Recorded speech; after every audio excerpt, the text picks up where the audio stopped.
Excellent. Well, thank you everybody for joining us here today. My name is Eleanor McClett and I'm the Manager of Economic Development for the town of Canmore and Vice President for Economic Developers Alberta, and we're happy to be hosting this meeting here. Thank you to Deputy Minister Crystal Damer for joining us here today. And she is the Deputy Minister of Safety and Policy Division of Transportation inside the regulatory process and regulations organization process of red tape reduction. And that's a mouthful, and I think I've missed a few words in that title.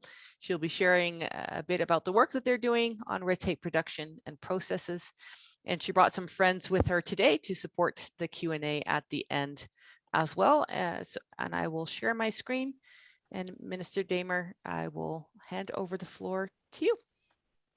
Hi, everyone, and thanks for taking the time today to join us for this conversation. I appreciate it's over your lunch hour, so great that you're making time for this. And we're here to give you some insight as to some of the work being done through Alberta Transportation on red tape reduction. I'm the Assistant Deputy Minister. I'd love to have the promotion to Deputy Minister, but Assistant Deputy Minister responsible for safety and policy for the department. So with that title, it comes the responsibility of ensuring the department as a whole meets its red tape reduction targets for the government's mandate. And so I think many of you are well aware that our focus is to try and get a third of the red tape out of government. And so all ministries, and I believe you've had a presentation by Alberta Environment and Parks, are working hard at looking at regulations, its forms, its guidelines, to see where there's opportunities to remove redundancy and also opportunities to find ways to streamline some processes for industry. The three that I'm going to talk to you today about are permits. So we've done a fair bit of work around permit consolidations in an effort to make things a little smoother, especially for our commercial trucking industry. When it comes to the commercial carriers as well, we've looked at some old processes around operating authority certificates and seen that those have some redundancies. We've also renewed our partnerships with the folks on Partners in Compliance, which is another good initiative to streamline some activities. And then highway vicinity management agreements. And I'll go into each one of those a little bit here as we go through. And again, the goal here has always been to look at our work and what we do in the department. As you can imagine, we are a department that has a significant role in regulating various aspects of the commercial carriers, vehicle safety, and also drivers, in addition to the work that's done in and around our construction maintenance. And so it's been an important avenue for us to look, but at the same time, keep the lens on. We always had the goal of maintaining safety. So when we're looking at any of these regulatory reductions, we're always putting those types of lenses on them. Where can there be efficiencies? Where are things being duplicated? And if we make changes, are we ensuring that we're maintaining safety in the system? So we'll go to the next slide, please. So on the permitting side, as you can imagine, there's a number of types of permits that are issued out in the province for various types of things that are needed. We do about 200,000 permits a year. So what we tried to do with this work is look at the key regulations that sort of guide where permits are needed and where they're not needed. And so that included 6 regulations that need to be looked at.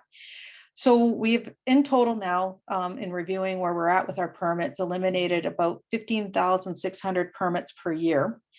And the real gain on this is work, I would say, I would frame it this way. We would give these permits consistently with a yes, because it is the way that business is done today. The types of equipment out there for carriers has changed. The way we do business has changed. What had not changed was our actual regulations. And so because the regulations really hadn't changed, it got us into this exempting permits on a regular basis for these new trends that were out there in the transportation industry. So what we've gained here is really carriers don't have to come ask for permits for things that we would have always said yes to. And that means that it's more efficient for them. They can just get on with their day, not having to worry about those types of permits. In addition, we've done some permits consolidation work. So again, 22 permit applications have been now reduced into 6. And again, that just makes for a much simpler process for industry. So This is sort of the key work that we're trying to do, look at it from that lens. And I wouldn't say our work is done in this pile. This is sort of where we have looked extensively so far to date, made some real gains. But is there more work to be done? Yes, I would say there is definitely more work to be done.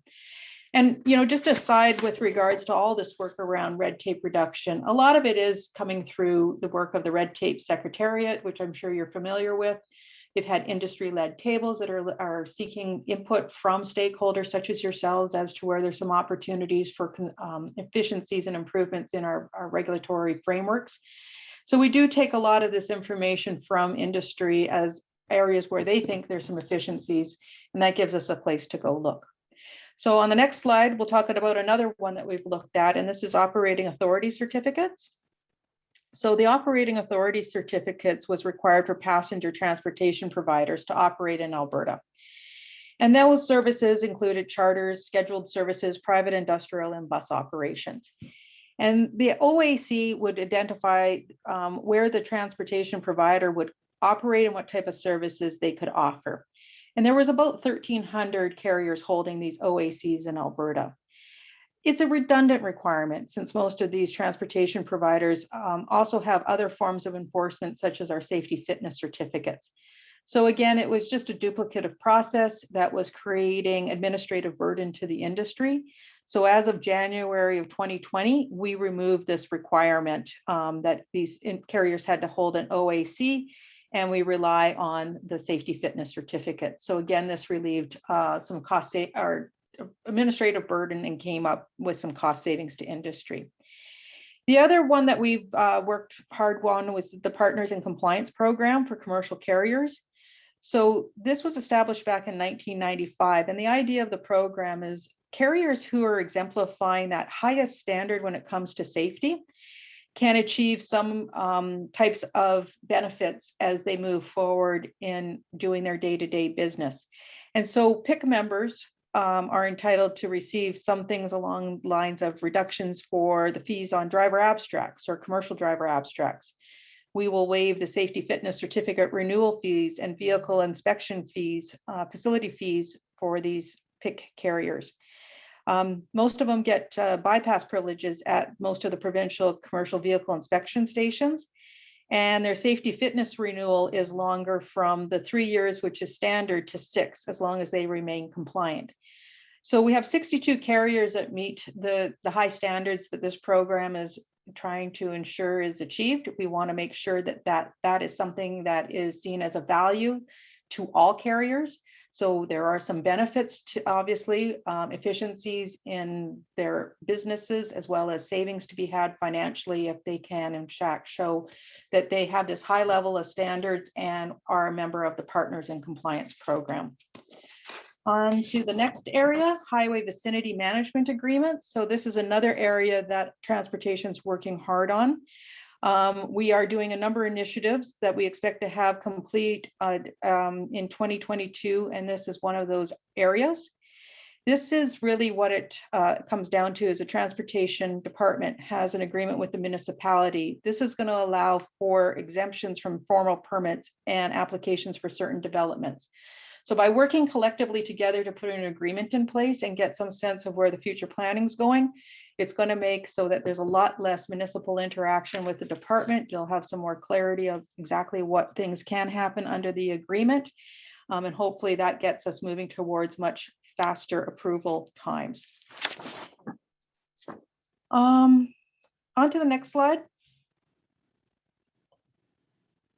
I brought with me a friend, Mike Danberger. He's going to be here to answer more of your questions. But what this slide is showing to you folks is that there's a number of levels to how municipalities may choose to enter into one of these agreements with the department. The lower level exemptions would allow the department to waive certain permits and approvals where there's no impact to the highway. So there would be a lot of efficiencies here. By acknowledging first and foremost where there are impacts, and then of course, if there are impacts, you'll have to move up to the higher level agreements. And in these instances, you'll be in a position where you can do pre-reviews of the development impacts and of these larger scale exemptions from transportation requirements. So again, working collectively together, looking at the situation, you may find there's other opportunities where we can come to agreement and then permitting will be much faster.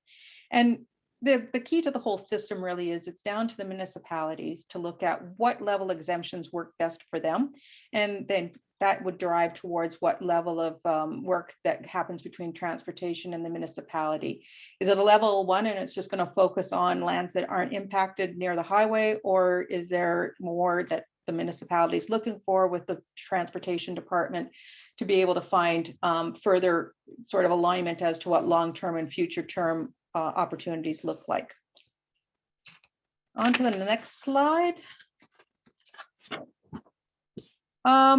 So Mike can speak more to this, but we have launched pilots on this spring. So there's 19 partners participating right now. The goal of the pilot obviously is to learn how the system's working, and that if there are things that have to be adjusted, that's something that can be happening throughout the pilot. Again, if this expands out, there'll be opportunity for all interested municipalities to participate in this in the spring of 2022.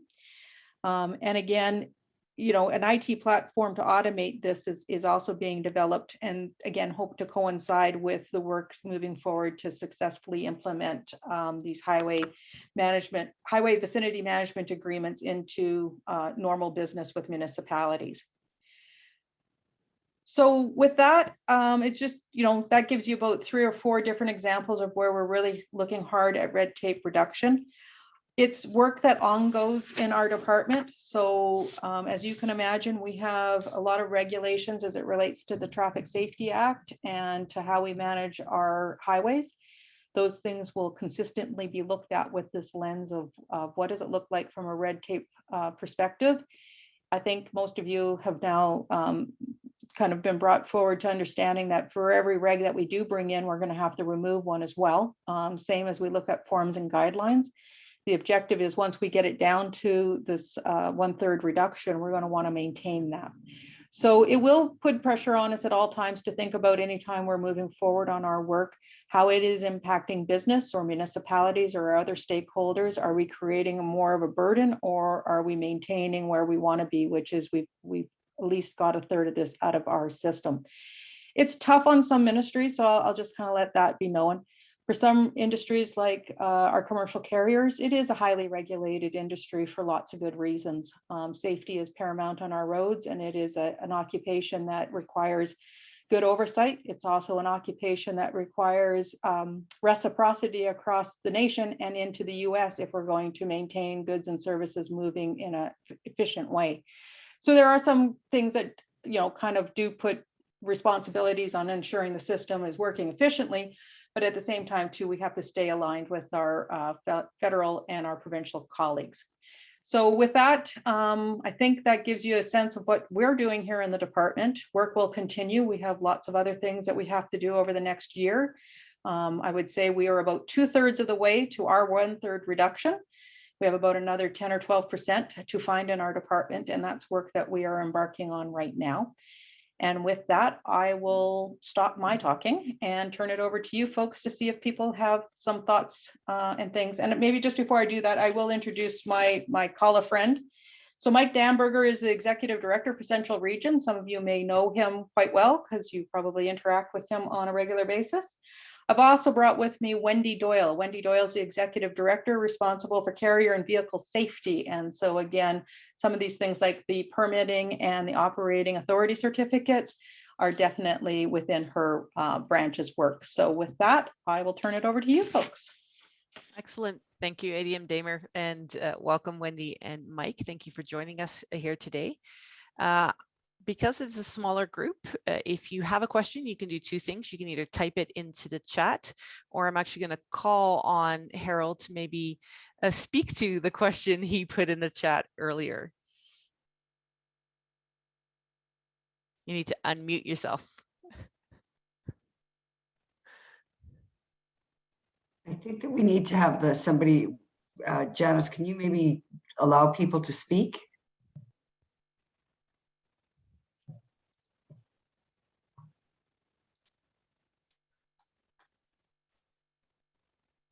Or I could, hi, everybody, I'm Linda Erickson. I could certainly attempt to tackle Harold's somewhat long question here. Hi, everybody. Harold's question, well, perhaps not specific to red tape reduction, the issue of ensuring that the province is resourcing their agencies to facilitate approvals and clear the backlog is critical. Alberta Transportation comes up as a department where approval timelines are getting stretched out, especially to facilitate economic development projects.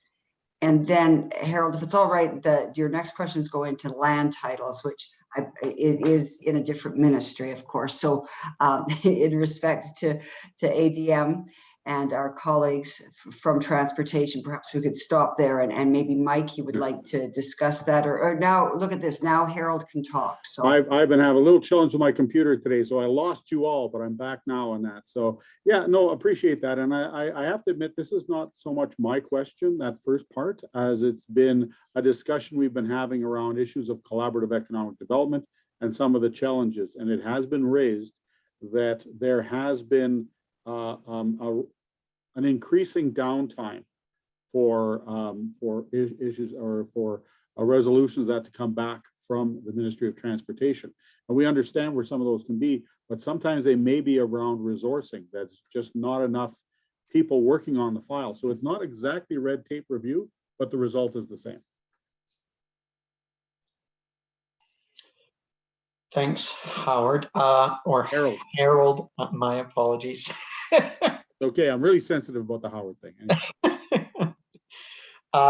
Absolutely, you're right, it may not be entirely red tape, but it's certainly going to help by reducing it. So the way our development permits are processed, those happen in a number of different regional and district offices, and staffing is always a challenge. In our world, those are pretty specialized positions, so it's not like when we lose a transportation engineer, we've got somebody sort of in the system that can take over those projects basically immediately. So it's a little more challenging from a staffing perspective, but all of that basically gets addressed through this red tape pilot project, I would say. A couple things are going to help. We'll be able to exempt a lot of those rubber stamp permits and approvals that had been required previously. So a good example is during COVID, we had some municipalities that wanted outdoor patios, obviously. And if it was along the provincial highway, they needed a permit from us. And municipalities did not want those in 3 weeks. They wanted them in 3 hours. Entirely fair. So those sorts of things in the future would be exempted. It's a temporary permit. It's not going to obstruct any future highway expansion plans that we might have. Really no safety concerns. So those sorts of things can just proceed. We just get notified through the process, and the municipality handles as they see fit. The other thing that's noteworthy is we are pretty close to rolling out our software package for those online development applications, which is going to be a massive help, both for applicants and internally, to let those permits flow much faster. So we're quite excited about that. That will go live, I believe, sometime between now and Christmas. Okay, just as a quick follow-up, because I really appreciated Crystal's presentation on HVMA. But one of the things I was wondering about, and maybe just the way that I was reading it, it seemed the first 4 were definitely targeted at residential as opposed to commercial. And I was looking at the number 5 on the priority list, our level 5. And was that also, could that be commercial as well as residential, or really the point of HVMA was residential as opposed to some of the commercial developments we're working on? Thank you. Yeah, it doesn't differentiate between types of development. It's any development whatsoever. So the way they're described, it might tend to suggest that it's more residential. And I suppose the way those levels were established, it was basically a risk analysis. So that everything in a level 1 is low risk. And so that might tend towards some of those residential developments. As we go into a level 5, It'll include things like area structure planning, any type of commercial or industrial development, anything like that. So the way we look at it is we do a little more upfront collaborative planning with the municipality, sort of pre-approve those things, assuming they fit within those endorsed plans, like an area structure plan, and then it doesn't require a permit from transportation. Okay, then just as a suggestion, maybe just add a point, with the PowerPoint that you've got there, just to add commercial and industrial, because that would be helpful. It would just help folks like us just to be able to focus on that, and to make sure that people within our planning departments and that were aware. Sounds good. Thanks. Thanks, Harold. We also have a Leanne Beaupré from the County of Grand Prairie would like to ask a question. Thank you, Eleanor. Just a comment, I guess, first. I did really appreciate the first webinar where Alberta Environment was talking about some of the red tape reduction around improvements to existing roads, especially when we're going to a larger standard, because of course equipment and vehicles have now become larger. And that was one place that they were talking about reducing the red tape reduction. But so many of those roads that the municipalities will be making improvements are within that referral area or permitting area of Alberta Transportation. So I guess my question is, will you be working between ministries to help reduce that red tape on that as well?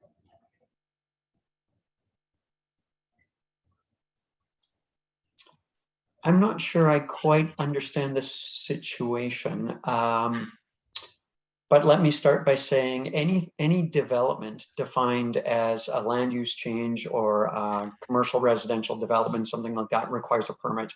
If a municipality like Grand Prairie County is upgrading a road, it would not require a development approval from transportation. So there may be other approvals or other referrals in the background where you might be chatting with our local transportation folks about your local road upgrades, and that might be a different situation. So I guess, for example, something that wouldn't be coming directly off of a highway, a numbered highway, but would require, say, intersection improvements for access to either residential or commercial, but it also, because of where it may necessarily have to cross, say, through Crown land or on areas where there's a wetland identified, it requires Alberta Environment. And my understanding is that they have given, or they're moving towards, anything that a municipality is improving to make the intersection bigger, wider, road wider, whatever, that will be considered not needing their approval potentially, but there's still a requirement, is there not, from Alberta Transportation, if you're making an intersection improvement for that, will that be will that require an approval from Alberta Transportation? If you're connecting to a highway, then yeah. So we would want to be involved in reviewing the design and the construction of that intersection. It doesn't happen very often, and normally that sort of conversation happens between the municipality and our regional staff. It doesn't require a formal permit, but we want to make sure that we're collaborating basically on those decisions. Okay, thank you. I guess my comment would be for red tape reduction, if ministries could look towards each other where they potentially have questions or approval processes that require more than one ministry.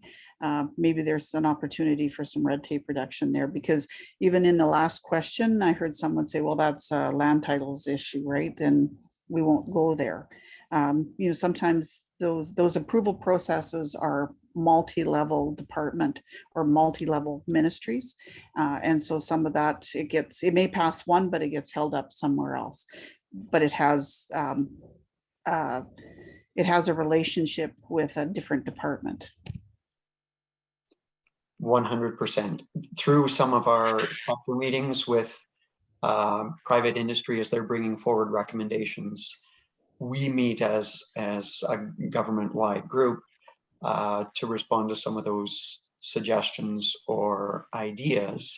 And that puts, for instance, environment and transportation in the same room at the same time. And so it's been really helpful, but you're absolutely right. Thank you.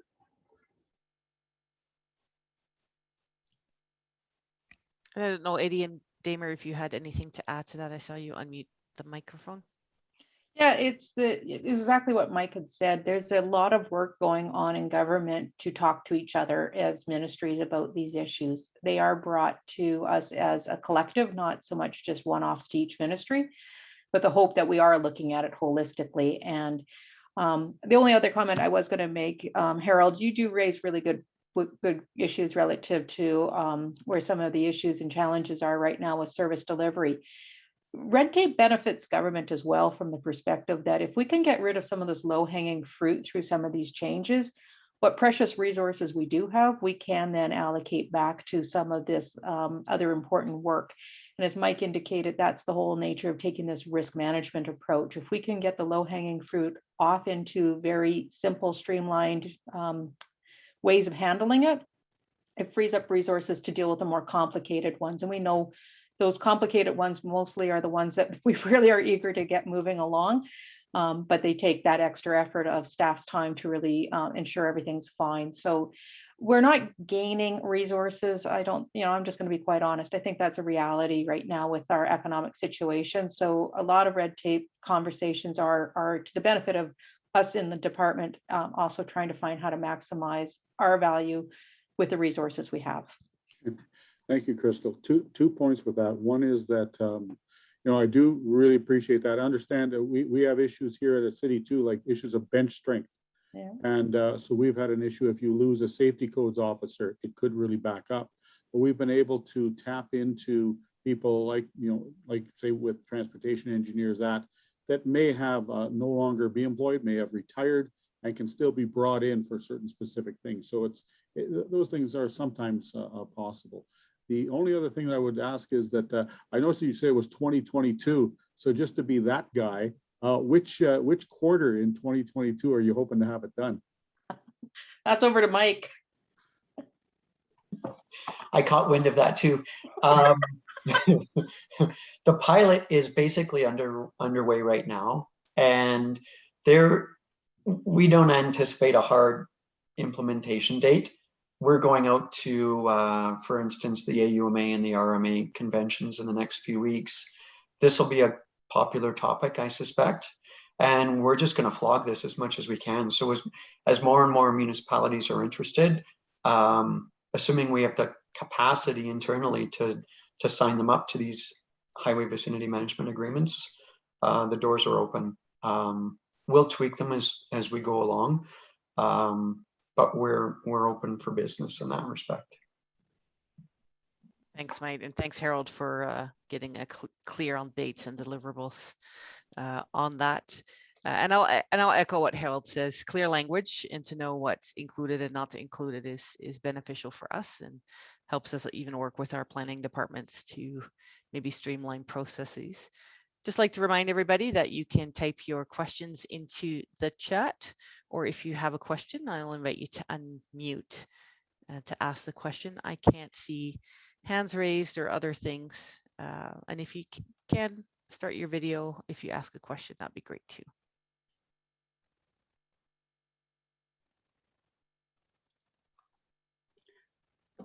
Hi, Eleanor. I have a question. Hi, Mike. A lot of economic development professionals in the province right now are involved or beginning to be engaged in the development of the Economic Corridors Task Force. And I've been asked a number of questions is, what can the economic development professional do in advance of the development of the corridor and starting to do the investment attraction strategy along that corridor?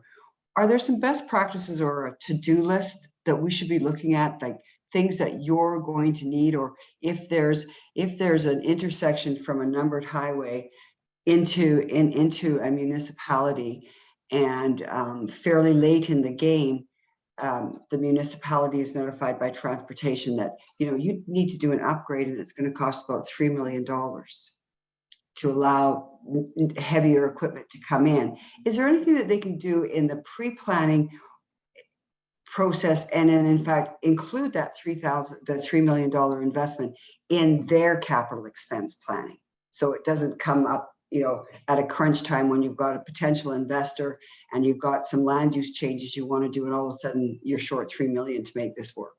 Yeah, thanks, Linda. And that's really a big part of the rationale behind these HVMAs. So the scenario that drives everybody crazy, including transportation and the municipality, is when a developer comes in and everybody's excited to get this new developer into town, or at the interchange of such and such along Highway 2, is when they find out exactly that there's an impact to the highway and it requires $100,000 or $1 million intersection upgrade, and that's the responsibility of the developer. And so if this catches people by surprise, whether it's the developer or the municipality, it doesn't serve anybody good. So what I would suggest is that you market these HVMAs within your own community, your own municipality, and that will drive those conversations earlier in the process. So we will understand those key development corridors. We could sign an HVMA for a whole county or a municipality, or just along a key corridor.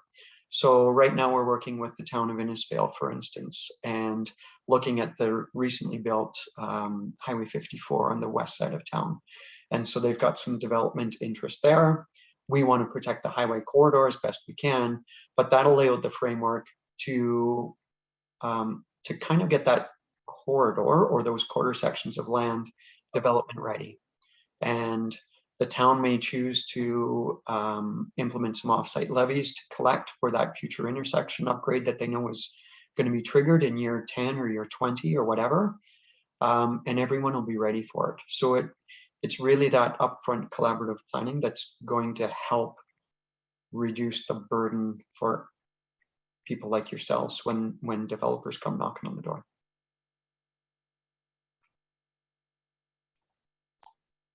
Great question, Linda. And in Canmore, we've recently seen that with an approval of a new development that also then required massive intersection upgrades, and all at the cost indeed of the developer. And so that's a huge investment on both ends. I'm gonna do a last call for questions. Mike, I just had one quick question for you. Or do you have a list of the municipalities that have signed on to the HVMA? Is that available publicly? I have a list. I can certainly share it with you. It seems to be growing a little bit. I think we're up to the 20 or something like that. But for sure, we can send that around. Okay, thanks. And Anya is here from Camrose and indicated in the chat earlier on that they are part of that pilot project as well.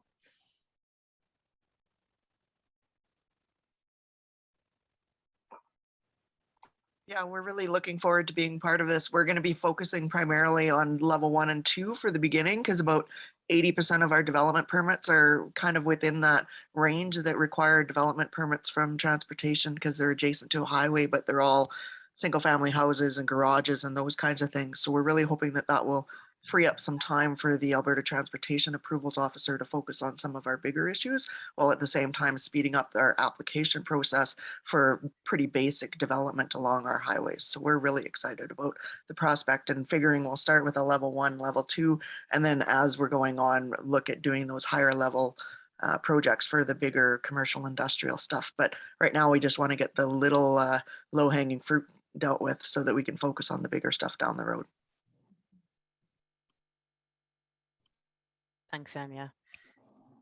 And I think that's it for questions. And Harold, Linda, I see your hand, sorry. Thank you.